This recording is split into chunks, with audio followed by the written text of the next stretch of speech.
Bayangkan, kamu diundang ke pernikahan mantan bukan untuk menyambung tali silaturahmi, tapi sengaja disiapkan sebagai santapan untuk dipermalukan di depan ratusan tamu undangan kelas atas.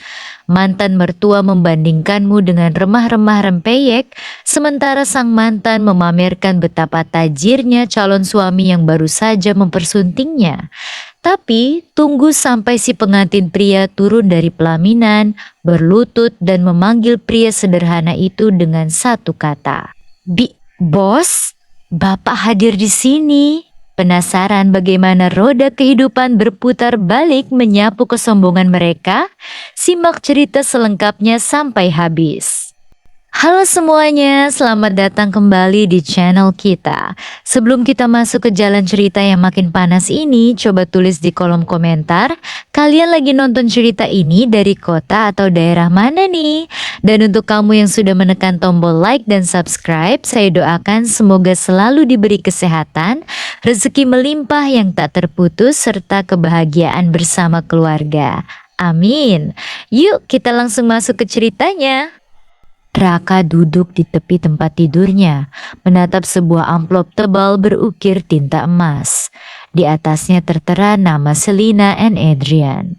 Raka tersenyum tipis, bukan senyum bahagia, melainkan senyum miris mengingat bagaimana hubungan itu berakhir 2 tahun lalu. Dulu Selina meninggalkannya begitu saja hanya karena Raka memilih untuk tidak memamerkan apa yang sedang ia bangun. Raka adalah tipe pria yang percaya bahwa proses dibangun dalam kesunyian. Namun bagi Selina, kesederhanaan Raka dianggap sebagai ketidakmampuan. Flashback singkat, Selina, "Aku capek Raka, kamu cuma jualan janji.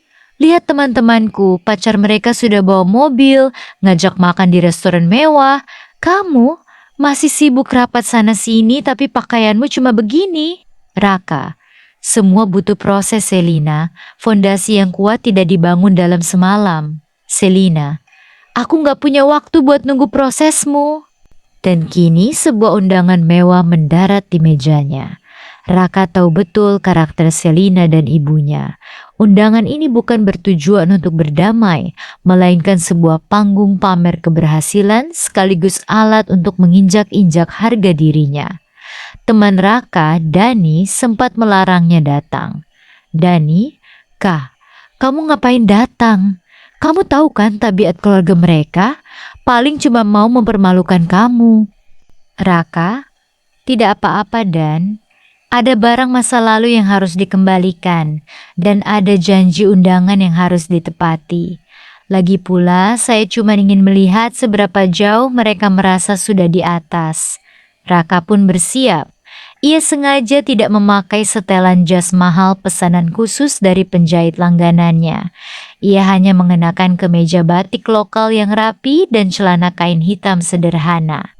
Malam itu, Grand Ballroom Hotel Grand Royal dipenuhi kilatan cahaya lampu kristal dan deretan karangan bunga dari pejabat serta pengusaha papan atas. Raka melangkah masuk secara tenang. Penampilannya yang sangat bersahaja langsung membuat beberapa tamu undangan menoleh dan memandangnya heran. Saat Raka baru saja melewati pintu masuk, suara ketukan sepatu berhak tinggi mendekat. Ibu Selina, Bu Mirna, berdiri menatapnya dengan pandangan penuh penghinaan. Perhiasan emas dan berlian menempel mencolok di leher dan tangannya. Bu Mirna, "Aduh, Raka, kamu beneran datang? Ya ampun, tante pikir kamu cuma bercanda pas bilang mau datang." Raka tersenyum sopan. "Selamat malam tante, iya Selina yang mengundang saya langsung." Bu Mirna, "Duh, tapi kok penampilannya begini amat sih? Ini hotel bintang 5 terbaik di kota Raka. Tamu di sini pengusaha dan pejabat semua. Kamu gak malu pakai baju batik biasa begini? Nanti dikira petugas catering lagi." Raka, "Pakaian yang penting rapi dan sopan tante." Bu Mirna, Aduh, khas kamu banget ya, penuh alasan. Ya ampun, tante bersyukur banget Selina sadar tepat waktu. Coba kalau dia masih sama kamu, mungkin nikahnya cuma di balai desa. Lihat tuh calon suaminya Selina, Adrian. Dia direktur eksekutif muda di perusahaan investasi terbesar di kota ini. Tak lama kemudian, Selina mendekat dengan gaun pengantin mewah yang menjuntai. Senyum kemenangan menghiasi wajahnya saat melihat Raka berdiri sendirian. Selina, Raka akhirnya datang juga. Gimana? Megah kan panggung pernikahanku? Raka, selamat ya Selina. Gedungnya bagus, dekorasinya juga sangat niat. Selina, bukan cuman bagus Raka. Adrian sengaja sewa hall terbesar di gedung ini khusus buat aku. Aku cuman mau kamu lihat sendiri, inilah level kehidupan yang seharusnya aku dapatkan. Pria yang punya visi dan hasil nyata, bukan cuma omong kosong seperti kamu dulu. Raka hanya mengangguk perlahan. Ia tidak membalas provokasi itu dengan kemarahan. Keheningan dan ketenangan Raka justru membuat Selina merasa kesal karena tidak mendapatkan reaksi frustrasi yang ia harapkan. Tiba saatnya para tamu berbaris untuk memberikan selamat di atas panggung pelaminan. Selina sengaja menahan Raka agar naik paling belakangan saat suasana panggung sedikit agak lengang. Dengan harapan ia bisa mempermalukan Raka lebih jauh di depan Adrian. Ketika Raka melangkah naik ke panggung, Selina menarik lengan Adrian yang sedang mengobrol dengan tamu lain. Selina, Mas Adrian, kenalin nih, ini Raka, mantan aku yang dulu sering aku ceritain itu. Dia datang jauh-jauh loh cuma buat lihat kita. Selina tersenyum sinis, menanti Adrian untuk ikut menyindir atau setidaknya menatap Raka dengan tatapan meremehkan. Namun, skenario di kepalanya hancur berkeping-keping dalam hitungan detik. Saat mata Adrian tertuju pada sosok pria berkemeja batik di depannya, senyum percaya diri di wajah Adrian mendadak hilang. Matanya membelalak lebar, wajahnya mendadak pucat pasi bagaikan kehilangan seluruh darahnya. Adrian, Pak Raka? Bukannya berdiri tegap memamerkan posisinya sebagai pengantin pria yang sukses, Adrian justru tergesa-gesa turun dari panggung pelaminan. Sepatu kulit mewahnya melangkah cepat, lalu di hadapan puluhan tamu yang masih tersisa di sekitar panggung, Adrian membungkukkan badannya sangat dalam, hampir 90 derajat. Adrian, Pak Raka, kenapa Bapak tidak memberitahu saya kalau Bapak hadir malam ini? Kalau saya tahu, saya sendiri yang akan menyambut Bapak di depan pintu masuk. Selina dan Bu Mirna membeku di tempat. Beberapa relasi bisnis Adrian yang berada di dekat sana langsung tersontak kaget. Selina panik. Mas Adrian, kamu apa-apaan sih? Kenapa kamu malah nunduk-nunduk sama orang kaya dia? Dia ini cuman mantan aku yang gak punya apa-apa. Adrian berbalik cepat menatap Selina dengan mata menyalang dan bisikan penuh amarah. Adrian, diam kamu Selina. Jaga mulutmu sebelum kamu menghancurkan seluruh hidup kita. Adrian kembali menghadap Raka dengan keringat dingin yang mulai membasahi dahinya. Ia kemudian berbalik menatap Selina dan ibunya yang masih kebingungan. Adrian, kalian tahu siapa pria yang kalian hina ini?